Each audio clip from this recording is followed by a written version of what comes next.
स्नेहा का सपना था कि उसे कोई बहुत ज्यादा समझदार और स्मार्ट पढ़ा लिखा लड़का मिले। लेकिन कहते हैं ना, जो भाग्य में होता है होता वही है। देख, मैं साफ कह रही हूँ, लड़की के बाप के पास भर भर के पैसा है। अरे एक बार लड़की ने तुझे पसंद कर लिया तो समझ के पैसे की तो नदियां भर जाएंगी, लेकिन फिर भी तेरी प्यास नहीं बुझेगी बेटा। अरे माँ, फ्रिज में मैंने 2 बोतल पानी की रखी है, और कैसे प्यास बुझेगी? अरे पांचवी फेल, मैं बात कर रही हूँ पैसों की प्यास की। तू गवाह नहीं समझेगा इस बात को। बस तुझसे लोगों की नौकरी करवा लो। वो क्या है ना आशीष की माँ, वो सीधा है, और जिसे तू लोगों की नौकरी बोल रही है ना, वो आशीष का प्यार है अपने लोगों के लिए, जिनसे वो प्यार करता है या जिनसे जुड़ा हुआ है वो। अरे जमाना नहीं रहा वो। अरे आज की डेट में तो ना बेटा माँ का है, ना ही पति पत्नी का। कैसी बात कर रही है माँ? चाहे दुनिया यहाँ की वहाँ क्यों ना हो जाए, मैं आपके बिना नहीं रह सकता। ना ही मैं आपको कभी धोखा दे सकता हूँ। अरे हाँ, ठीक है ठीक है। देख, लड़की को पढ़ा लिखा लड़का चाहिए तो वहां चुप रहना। जबान खोलेगा तो पता चल जाएगा कि पांचवी पास है। अरे तो पढ़ा देती ना आगे। माना सौतेली माँ हो, लेकिन दहेज की लालच तो अपने बेटे जैसी ही रख रही हो। पापा ऐसा मत बोलिए ना माँ को, वो मेरी माँ है, मैं उनसे बहुत प्यार करता हूँ। अच्छा अच्छा बेटा, कुछ नहीं कहता, बस तैयार हो जा, चलते हैं और देखते हैं कि कौन है लड़की और क्या चाहती है। सभी मिलकर लड़की देखने जाते हैं, जहाँ स्नेहा आशीष को देखकर ही इम्प्रेस हो जाती है। वाह, कितना हैंडसम है। काश इससे मेरी शादी हो जाती, लेकिन पता नहीं कितना पढ़ा लिखा है। स्नेहा, लड़का बहुत अच्छा है, बेचारी की माँ दूसरी है, लेकिन देख रही है ना, हीरा भी इतना चमकीला नहीं होगा जितना कि ये। स्नेहा को समझ नहीं आता कि वो क्या करे। वो आशीष से मिलती है, उसकी सादगी, उसकी बातें उसे भा जाती है। मैंने नहीं सोचा था कि इतना पढ़ा लिखा लड़का मुझे मिलेगा। मैं शादी करने के लिए तैयार हूँ। और फिर स्नेहा और आशीष की शादी हो जाती है। शादी के बाद सासू माँ कहती है, अरे बेटा, वो तेरे जेवर मुझे दे दे, मैं संभाल कर रख दूंगी। स्नेहा, जो कि खुद भी एक समझदार लड़की थी, नहीं नहीं, मैं अपने जेवर नहीं दूंगी। उसके लिए तो मैंने पहले ही लॉकर खुलवा लिया था माँ जी। ये मेरी कुछ आर्टिफिशियल ज्वेलरी है, इसे रख लीजिए। वैसे मेरी अलमारी में जगह नहीं है ना। सास बेचारी नई नई बहू से क्या उलझती।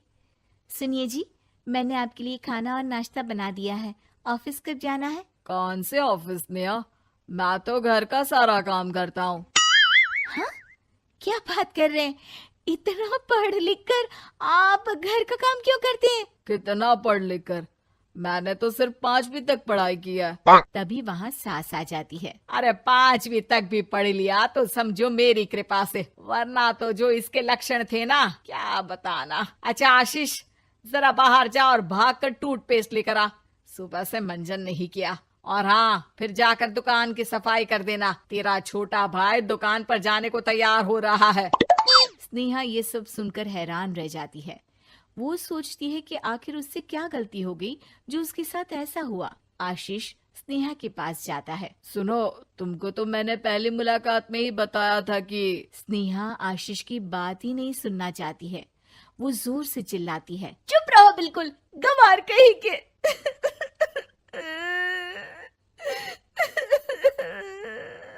कितना बड़ा धोखा हो गया मेरे साथ। अब मैं इस घर में नहीं रह सकती। प्लीज ऐसी बात मत करो, मेरी पत्नी हो तुम, जैसे बोलोगी मैं वैसा करूंगा। मैं कोशिश करूंगा बाहर जाकर कोई काम ढूंढ लूं, पर प्लीज मत जाओ।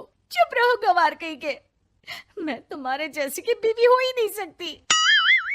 आशीष स्नेहा को लाख समझाने की कोशिश करता है, लेकिन वो अपने मायके चली जाती है। माँ चलिए ना, स्नेहा को मना कर लेकर आते हैं। अरे जाओ, बनाने जाए मेरी जूती।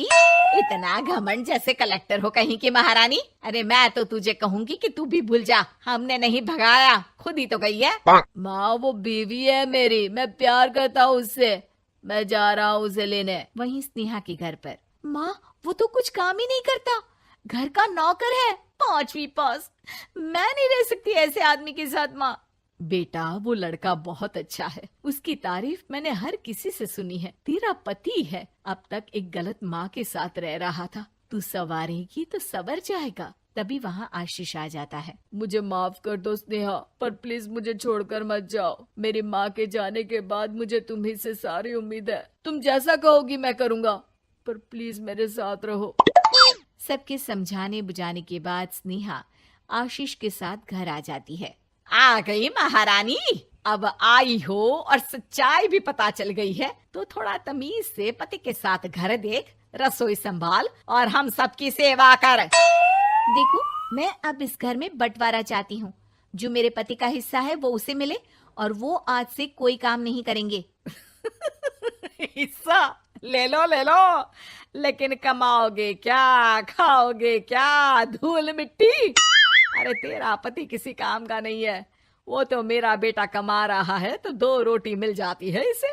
तभी वहाँ स्नेहा के ससुर आ जाते हैं। मैंने एक बंद फैक्ट्री को पहले ही आशीष के नाम कर दिया है और घर के 2 तल्ले में 1 तल्ला ले लो। मैं तो आशीष के पास रहूंगा, वकील थोड़ी देर में आता ही होगा। अरे जाओ जाओ, 2 दिन में भूख से तड़प कर सब वापस आ जाओगे। बढ़िया आई बहू बेटे वाली। फिर क्या था, स्नेहा आशीष के साथ मिलकर बंद फैक्ट्री को खोलती है और मन लगाकर काम करती है।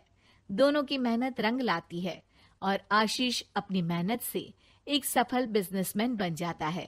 लेकिन एक दिन, अरे बहू बेटा आशीष, मुझे माफ कर दो, मैं भी अब तुम लोगों के साथ रहना चाहती हूँ। इस कमबख्त ने तो दुकान का बेड़ा गर्क कर दिया। वो तो आशीष था जो सारा दुकान का काम संभालता था। बेटा हमारे पास तो अब खाने को भी नहीं बचा। माँ जी, इसे कर्म के फल कहते हैं। खैर, खाना है तो आपको और आपके बेटे को काम करना पड़ेगा, समझी? हे भगवान, अब ये दिन आ गए हैं कि बहू के साथ रहने के लिए मुझे काम करना पड़ेगा। बेटा आशीष, तू ही समझाना अपनी बीवी को। पता है ना मैंने तुझे कितने प्यार से पाला है। हाँ माँ, वो तो ऐसे ही बोल रही है आपको। अरे घर में कामकाज के लिए बहुत सारे नौकर चाकर है, आप आराम से रहिए माँ। स्नेहा आशीष का अच्छा और सरल सच्चा व्यवहार देखकर मन ही मन सोचती है, मेरा पति गवार ही सही, लेकिन दुनिया का सबसे अच्छा इंसान है।